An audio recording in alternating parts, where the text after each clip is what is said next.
ഈ വാസുവിന്റെ അറസ്റ്റ് സംബന്ധിച്ച് ഇപ്പോഴത്തെ ദേവസ്വം ബോർഡ് പ്രസിഡന്റ് PS പ്രശാന്തിനോട് നമ്മൾ പ്രതികരണം ആരായുകയുണ്ടായി. അദ്ദേഹത്തിന്റെ പ്രതികരണം എന്താണെന്ന് നോക്കാം.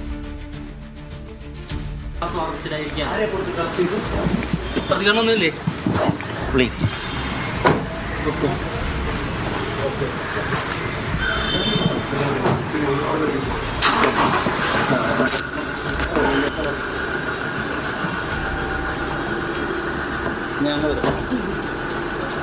ഏതായാലും വിഷയത്തിൽ പ്രതികരിക്കാൻ നിലവിലെ Devaswom board president PS Prashanth തയ്യാറായിട്ടില്ല.